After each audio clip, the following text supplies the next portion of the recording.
আমাদের কাছে দুর্গাপুজো হলো হিন্দু ধর্মের একটি অন্যতম বিশেষ ধর্মীয় ও সামাজিক উৎসব। আর সত্যি সত্যি এই দিনটার জন্য আমরা কতদিনই না অপেক্ষা করে থাকি। ধরতে গেলে দুর্গাপুজো হলো প্রতিটি বাঙালির একটা ইমোশন। তো আজকের এই ভিডিওটি ছিল সপ্তমীর সকালে। তো আমরা সকাল সকাল স্নান করে বেরিয়ে গেছিলাম ঘট ভরা দেখতে। আর সেদিন এতটাই গরম ছিল যে রোদে দাঁড়ানোটাই অনেক কঠিন হয়ে গেছিলো, তাই আমরা ছায়ার মধ্যে দাঁড়িয়েছিলাম।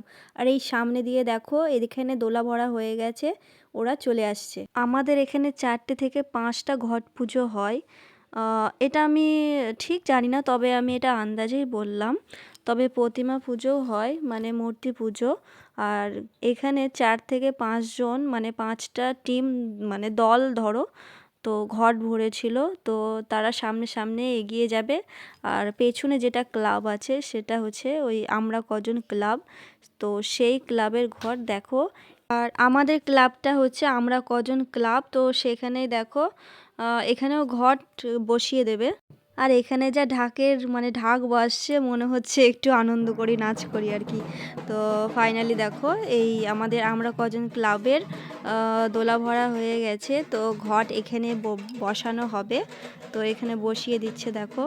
আর তোমাদের ঘট ভরার আমি ভিডিওটা দিতে পারলাম না, কারণ এতটাই রোদ ছিল যে আমি ঘাটে যেতে পারিনি। আমরা অনেকজনই ছিলাম, আমরা ভিডিওটা ক্লিক করতে পারিনি, এতটাই রোদ ছিল তাই। তো এখানে দেখো দোলা ভরা হয়ে গেছে। তো এখানে ঘট বসানো হবে, মায়ের ঘট। আর একটা কথা, ভিডিওর মাধ্যমে যদি কোনো কথা আমার ভুল ত্রুটি হয়ে থাকে তো অবশ্যই আমাকে ক্ষমা করো, ঠিক আছে? কারণ আমি নতুন ব্লগার, ভুল তো হতেই পারে, তাই না?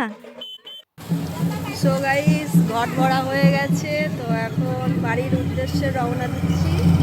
আর এতই রোদ আজকে যে তাকাতে পারছি না ঠিক করে। তো দেখো এখন আমরা রাস্তার মধ্যে আছি আর বাড়ি যাচ্ছি। তো নেক্সট ব্লগে তোমরা দেখতে থাকো।